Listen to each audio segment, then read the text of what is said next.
June 17, 1942. Just after sunrise near Tobruk. Heat is already crawling off the desert floor when a British patrol spots something half buried in sand beside a wrecked German truck. At first glance, it looks like a simple metal container, dented on one side, paint scorched by the sun. Then one of the soldiers flips it over and hears the faint slosh inside. Fuel, not leaking, not evaporating, still perfectly sealed after days under desert heat. The men crowd around it. The container feels solid in their hands, almost overbuilt. 3 handles welded cleanly across the top, thick stamp crosses on the sides. No seams to pry open with a fingernail. No flimsy joints ready to burst. It's like nothing they've seen in British supply lines, where flimsies collapse just by being handled wrong. One of the patrol leaders, Captain John Partridge, shakes his head. Jerrycans, he mutters. Leave it to the Germans to engineer a fuel that actually works. You can almost hear the frustration behind his voice. British tanks are stalling 60 miles short where they should be. Fuel is vanishing across the Sahara, not into engines but into the sand. Every leak means another mile the front line won't reach. Every flimsy that cracks means another convoy vulnerable to strafing runs. But the cannon in Partridge's hands hasn't lost a drop.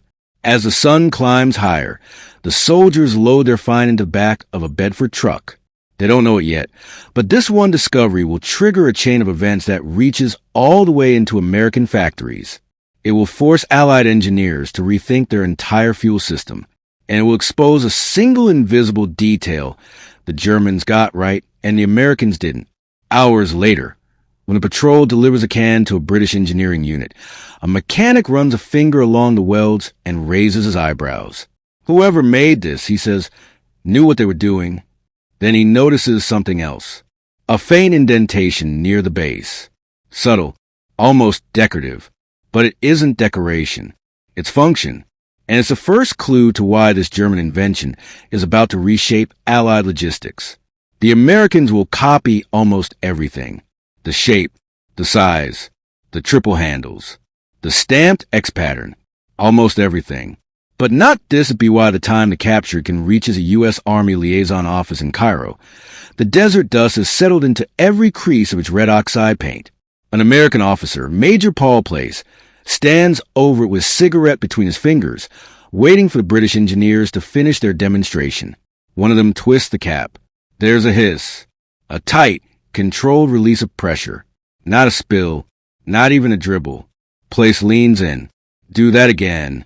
The mechanic seals it, tips the entire can on its side, shakes it hard, then flips it upright. When he opens it the second time, the sound is the same. Clean. Consistent. Place has already handled the American fuel. Cans delivered with the first waves of U.S. troops.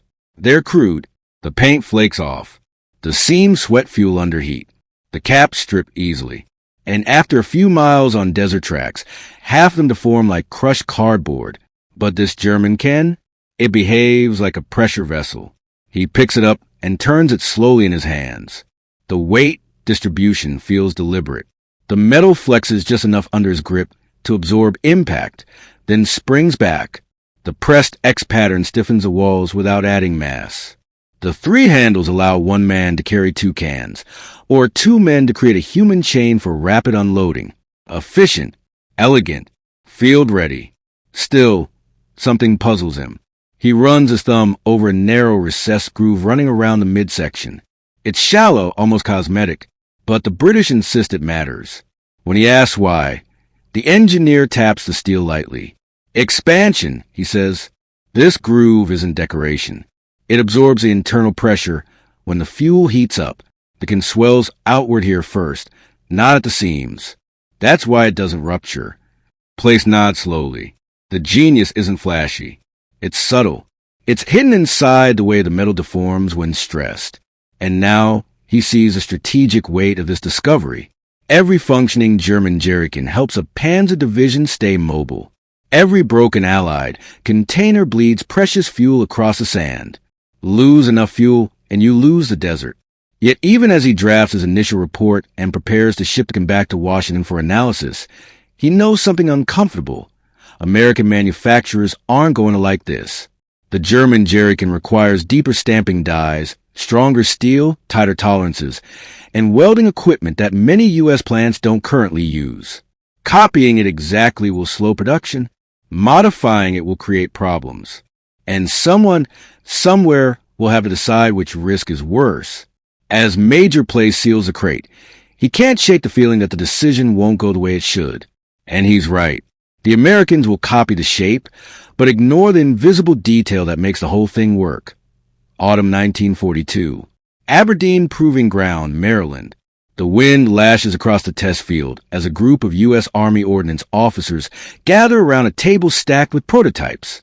At the center is the captured German can, now labeled with a neat white stencil. Model 1, Enemy Design. Colonel Robert Kingsley circles it like a frustrated schoolteacher.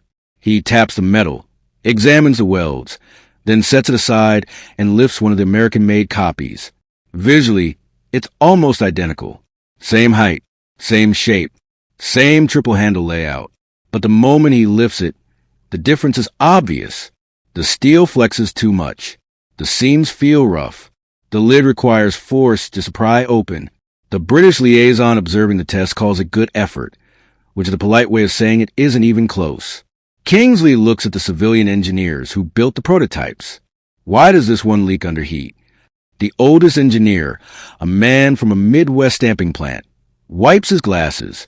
Colonel, the German design requires deep draw stamping, 6 millimeters deeper than our tools allow. If we upgrade the presses, production slows. You want quantity, sir, and this slows quantity. Another engineer adds, their expansion groove design is clever, but it requires precision rolling. We can simulate it with a seam, but it won't behave exactly the same. Won't behave the same. That phrase hangs in the cold air. Kingsley understands the pressure they're under. The U.S. Army wants millions of cans, fast. North Africa is burning through supply like a furnace. Factories are already strained by aircraft orders, tank orders, ship orders. Every extra step, every new tool, every revised weld slows the entire war effort. But speed has its cost.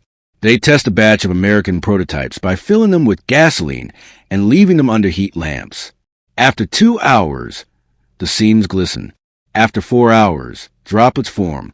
By the next morning, puddles stain the concrete floor. The German can sit beside them. Dry. A young sergeant walks over and kneels beside the American copies. He sniffs the air and shakes his head. Sir, these things will bleed us dry in the desert. Kingsley knows it. Everyone knows it. But he also knows Washington wants a simple answer. Copy the can, but make it American-made. So the redesign moves forward. The triple handles stay. The stamped X stays. The basic shape stays. But the expansion groove? It's considered optional. Too costly. Too slow. Instead, the Americans reinforce the seams. Thicker welds.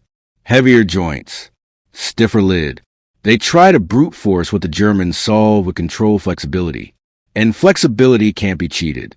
As the first million American Jerrycans roll off the lines, workers stack them in long rows on rail cars headed for ports. They fill the air with the smell of fresh paint and hot steel. They look right. They feel wrong. And soon, on the far side of the Atlantic, that mistake is going to reveal itself in the worst possible way. January 1943. Western Tunisia. Convoys crawl across the desert under a sky the color of pale brass. Dust rolls and waves behind every truck, coating rifles, goggles, and fuel cans alike. Mechanics at the rear of the column already know the routine. Before nightfall, they'll wipe down engines, refill tanks, and check which containers survived the day. Private Lewis Garner jumps off the back of a GMC cargo truck with a clipboard. His boots sink into warm sand as he walks to a stack of American-made Jerrycans lashed to the tailgate. He reaches for the first one and freezes. The paint looks bubbled. The seam is wet. The smell hits him next. Raw gasoline. He curses under his breath and flips the can on its side. Fuel spills out in a thin, steady ribbon. Half the can is already gone. He checks the next one. Same thing. And the next. And the next. 5 cans. All leaking. All lost. He flags down the platoon sergeant. who arrives with a pair of stained gloves and a look that says this isn't new. Heat got them again, the sergeant mutters. Pressure build from the sun. With no expansion groove, seems pop. Garner points at the lone Jerrycan tied to the truck bed, a souvenir someone picked up months earlier. It sits in the same sunlight, the same heat, the same dust. Perfectly dry. Not a trace of sweat on the welds. The sergeant shrugs. Wish we had 1,000 of those. Farther up the line, a supply officer counts the losses. Fuel allocations for the day shrink. Half-tracks will run shorter patrols. Tanks will hold position instead of pushing forward. The entire advance slows by inches, then miles. This isn't a one-off failure. It's constant. In North Africa, Allied armies watch up to half their fuel disappear before it ever reaches their engines. Some cans bulge until they warp. Others seep from the seams. So quietly no one notices until the truck is surrounded by a shimmering haze. Drivers joke that American cans breathe like lungs. Officers don't laugh. The Wehrmacht doesn't have this problem. Panzer units move with crisp efficiency. Their fuel columns stay tight. Their cans survive heat, vibration, impact, pressure changes. The Germans engineer resilience into the metal itself. The Americans try to compensate with thicker welds. But thicker means brittle. Brittle means cracks. And cracks mean fuel that never reaches the fight. At dusk, Garner stands beside a shallow trench where the unusable cans are tossed. He watches gasoline shimmer across the sand, catching the last light of the setting sun.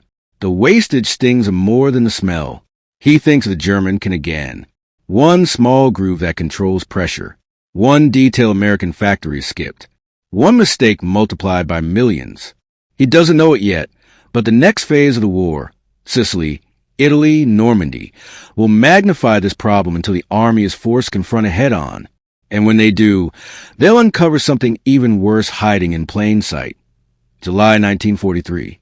Palermo Harbor, Sicily. Crates slam onto the docks as Liberty ships unload through the night. Floodlights sweep across rows of vehicles, pallets of ammunition, stacks of rations, and mountains of American Jerrycans waiting to be moved inland. The air smells like diesel, sea salt, and hot steel. Lieutenant Mark Halperin, newly arrived from Oran, walks the length of the pier with a clipboard tucked under his arm. He's been assigned to a logistics unit, an unglamorous job, but one that decides whether an infantry division advances tomorrow or sits still. He stops when he reaches a pile of fuel cans roped together on a wooden pallet. The top row looks fine. The second row? Stained. He bends down and touches the wood. It's soaked. A dock worker waves him over. We keep stacking them higher, and the ones on the bottom split open. Something about the weight, pressure, heat, happens every time. Halperin writes a quick note, but before he finishes, another worker calls out from the next pallet. Lieutenant, these ones are bone dry and they're older. Halperin wipes his hand and walks over. Dark green paint, clean welds, a stamp cross on each side. German, captured in Tunisia and reused here. He picks one up and feels something subtle, distribution of force. The walls flex slightly, absorbing his grip. The expansion groove sits just where the British engineers described it months earlier. He turns it over and notices something else Americans missed. Inside the Jerrycan is a thin coating, a baked-on resin that prevents corrosion and keeps fuel stable. American cans don't have it. Fuel inside them degrades faster, especially in heat. 2 failures for the price of 1. Pressure instability outside. Chemical breakdown inside. All invisible until they matter. Halperin's pencil hovers over the page. How many gallons did we lose from this shipment? The dockmaster scratches his beard. At least a few thousand. More if you count the cans too swollen to use. A few thousand gallons might not sound catastrophic, but Halperin understands the chain reaction. Fuel shortages delay truck convoys. Delayed trucks slow artillery movement. Slow artillery leaves infantry exposed. Exposed infantry costs lives. War doesn't care why the fuel never arrived, only that it didn't. By late afternoon, Halperin attends a field briefing. Maps cover the walls. Officers debate how quickly they can push toward Messina. When fuel projections come up, the room goes quiet. The issue isn't German resistance. It's their own containers. A captain slams a stack of reports onto the table. We're losing fuel faster than we can replace it. Packaging failure, transport failure, storage failure. It's the cans. We copied them wrong. Someone suggests switching entirely to captured German stock, but it's impossible at scale. Someone else proposes emergency redesigns, but that means shutting down production lines when the Army needs more cans than ever. The conversation drifts, stalls, loops back. No one wants to say what Halperin is thinking. The Germans solved the problem before the war started.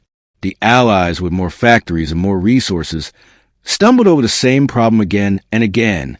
And soon, with Operation Overlord on the horizon, every weakness in the supply chain will be magnified tenfold. Halperin folds his hands behind his back. He doesn't speak. He doesn't need to. Everyone in the room feels the same unease. One overlooked detail. One missing groove. One flawed redesign. And the biggest invasion in history is approaching fast. March 1944. Southern England. Across rolling fields and muddy farm roads. The build-up for the invasion of France pushes the countryside to its limit. Trucks grind through cold mornings. Fuel depots hum day and night. Every hedgerow seems to hide a row of tanks waiting for their turn to move. And everywhere, stacked in long, uneven rows, sit American Jerrycans. Captain Ellen Ward, one of the few women officers assigned to logistics planning for Overlord, visits a temporary depot outside Portsmouth. She walks with a small leather notebook, boots sinking into wet ground as she steps between pyramids of fuel cans. A corporal runs up, face tight with worry. "Ma'am, you should see this." He leads her behind a Quonset hut, where a dozen soldiers surround an open pit. Inside the trench lie ruptured American cans, hundreds of them, warped like soft clay. Some are split along the seams. Some are bulged so far outward they look ready to burst with one more degree of heat. The corporal lifts one. "We filled these 2 weeks ago. Store them outside. Weather warmed up and..." He drops the can. It crunches like thin ice. Ward crouches beside the pit. Fuel stains run down the walls of the trench. The soil glistens. It's the same story from North Africa and Sicily, only now the volume is bigger. Much bigger. "How many have we lost this month?" she asks. "Almost 20,000 gallons, the corporal says. "Ma'am, that's just from this depot." Ward closes her notebook. She doesn't write the number. She doesn't need to. The scale is sickening. Every drop wasted here is a drop soldiers won't get on French beaches. Every ruin can mean another truck convoy forced to adjust routes. Another tank column slowed. Another timetable stretched thin. She walks toward a different stack. A row of captured German can the engineers keep for comparison. Even after months in the rain, they look ready for service. Not one is swollen. Not one has wept fuel into the mud. A British major joins her, hands in his coat pockets. "Your cans don't breathe right," he says quietly. "Pressure needs somewhere to go." The German groove takes the stress. Your seams take it instead. Ward knows the theory. She's read every technical report from Aberdeen to Algiers. But seeing it play out across a field in southern England makes it real in a way paper never could. She looks at the American cans again. The stiff, overbuilt welds. The thick seams that crack under heat instead of flexing. The missing groove isn't just an oversight. It's a design flaw multiplied across millions of units. An invasion is weeks away. At a planning meeting that afternoon, Ward brings the issue to the table. The room is packed with officers. Maps cover every inch of wall space. Supply numbers sit in tall stacks. Everyone has one eye on the clock. D-Day is approaching faster than anyone admits. When she presents the reports, a colonel leans back with a weary sigh. "We can't shut down the lines. Not now. We need volume." "But volume of what?" she asks. "Containers that fail in the field? Fuel that never reaches the tanks? We're planning a cross-channel invasion with cans that leak under sunlight."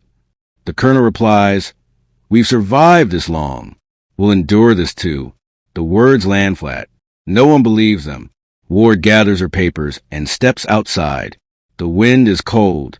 The sky hangs low. In the distance, She sees a line of Shermans crawling across the horizon, engines rumbling like distant thunder. They need fuel.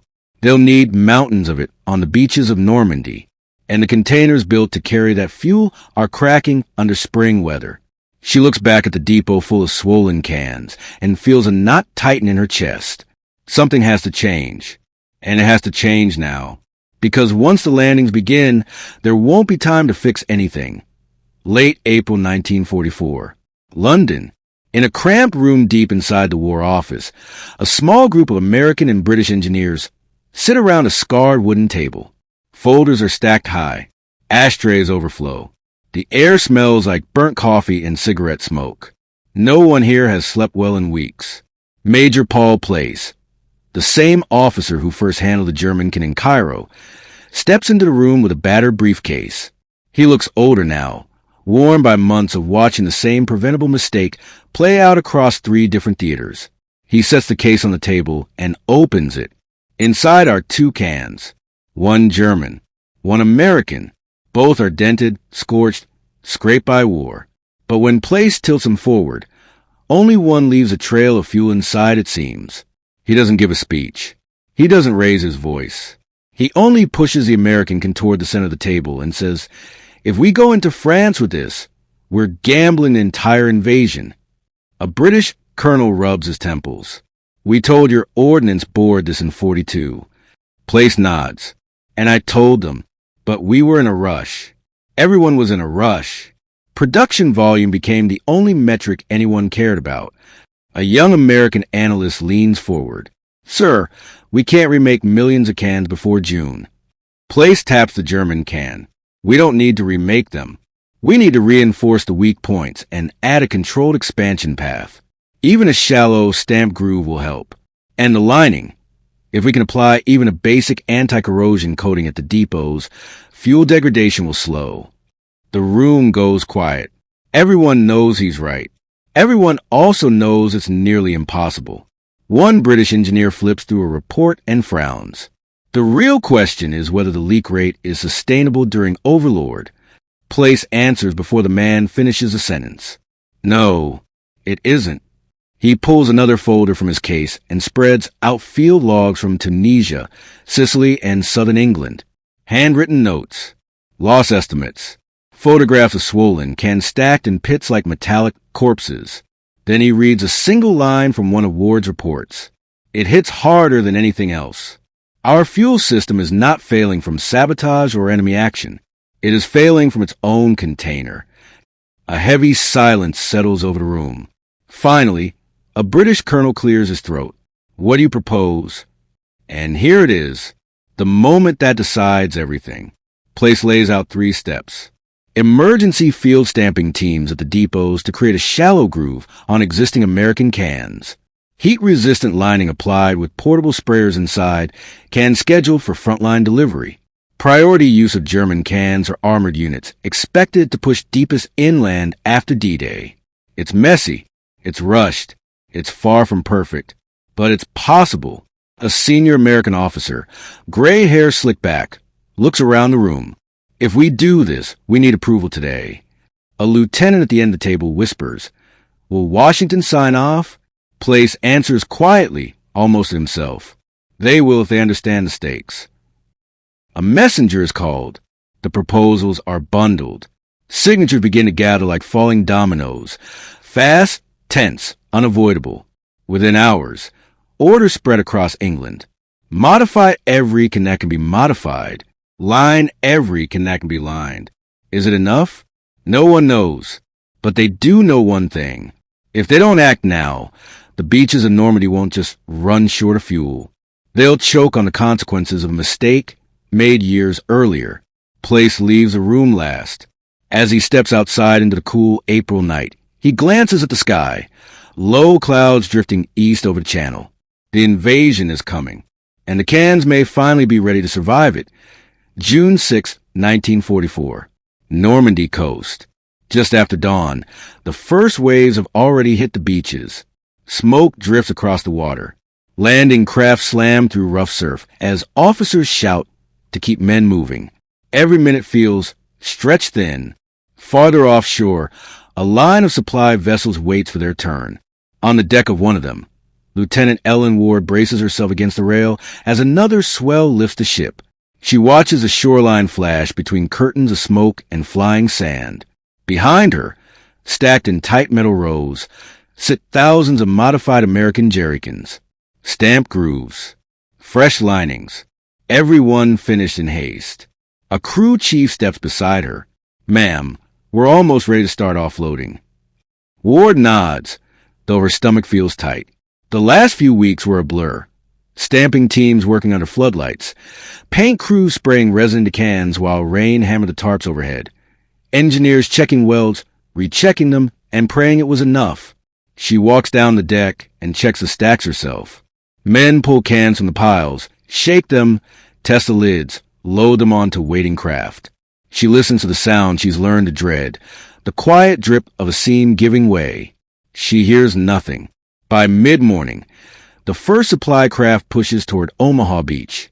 Its bow rises and falls in the choppy surf. Fuel cans rattle against their straps. Corporal Lewis Garner is on that boat. The same soldier who watched fuel shimmer across Tunisian sand now grips the railing as they close in on the beach. Gunfire snaps over their heads. Explosions shake the air, but he keeps looking at the cans.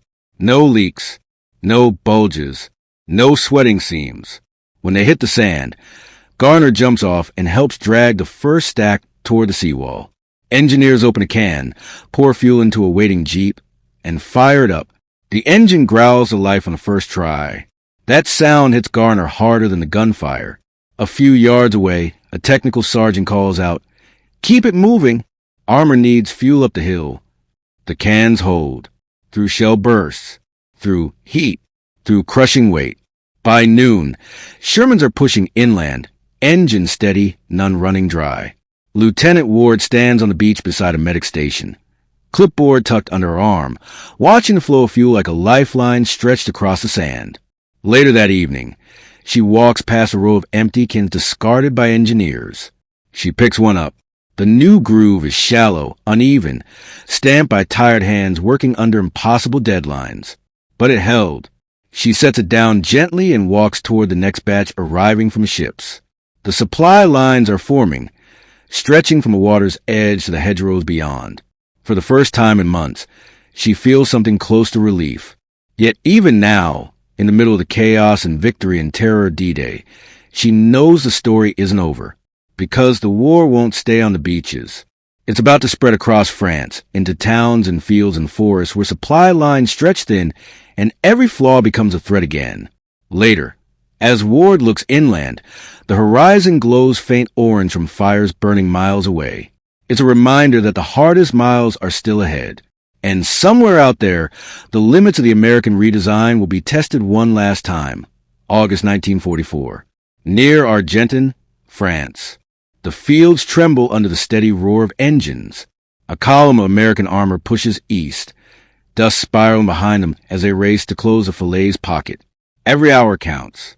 Every mile closed tightens a noose on retreating German forces. Lieutenant Mark Halperin rides in the back of a 6x6 truck packed with fuel cans. The road is narrow, lined with hedges and broken farm fences. Normandy's humidity hangs heavy in the air. Heat waves shimmer off the metal load behind him. He keeps glancing at the cans. Not out of habit, out of fear. The last 2 years have trained it into him. The modified cans have held since D-Day. But this is different. Higher temperatures, longer hauls, faster turnaround. No margin for error. Ahead, the convoy slows. A jeep races back toward Halperin's truck. The driver shouts as he passes. "Frontline tanks are running low. We need your load up there now." Halperin signals the driver. "Take us forward." The truck lurches ahead. Every bump in the road rattles the cans like steel dice. Each clang spikes Halperin's pulse. Half a mile later, the convoy reaches a temporary refuel point, an open field already chewed up by tank treads. Shermans idle in a line, engines rumbling while crews lean against their hulls, waiting. But something's wrong. A staff sergeant waves frantically. "Sir, we got a batch that didn't make it." Halperin jumps down and follows him toward a tarp-covered area behind the refuel line. As the sergeant pulls the canvas aside, Halperin freezes. A pile of American cans sits in the dirt, swollen, misshapen, a few split open. Fuel stains darken the grass. Not as many as Tunisia, not as many as Sicily, but enough. Was this today? Halperin asks quietly. The sergeant nods. Heat spike. Ken stayed in the sun too long before the run. We tried to shade them, but the pressure kicked up fast. Halperin picks up one of the failures. It's warm, too warm. He presses the wall lightly. The metal gives. No groove, no flex path. Just a stamped ridge, not deep enough, not consistent enough. It's one of the cans stamped early in the emergency retrofit, before engineers standardized the process. Ward warned him this would happen. Place did too. It was never a perfect fix, only the best possible under a deadline measured in lives. Halperin drops the failed can and turns back to the truck, carrying their load. The modified cans up top look intact. No swelling, no leaks, tolerances holding. But this moment shows something the field reports never fully captured. The German Jerrycan wasn't just better. It was resilient, predictable, engineered to absorb war itself. The Americans copied the shape but never captured the spirit of the design, the idea that a container should protect its contents under any condition, not just ideal ones. He waves the fuel crew over. Get the working cans out. Priority to armor. Move. Men rush forward. Cans hit the ground. Caps twist off. Fuel flows. Engines roar back to life. The push toward Argentan continues. But Halperin stays behind for a moment, looking at the ruined cans in the grass.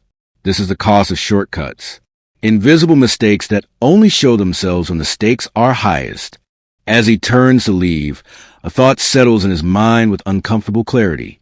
The Allies won this war because of industry, planning, and sheer volume. But if they had faced a force with equal resources and better engineering discipline, the outcome might have looked very different. Hours later, the armored column reaches its objective. The lines tighten. The pocket begins to close. Victory inches closer. But the lesson remains written in twisted metal and wasted fuel left behind in a Normandy field. One overlooked detail. One flawed assumption. One lesson learned too late. The genius of the German Jerrycan wasn't its shape. It was its honesty. It worked because every curve, every weld, every groove mattered. And that is what America missed.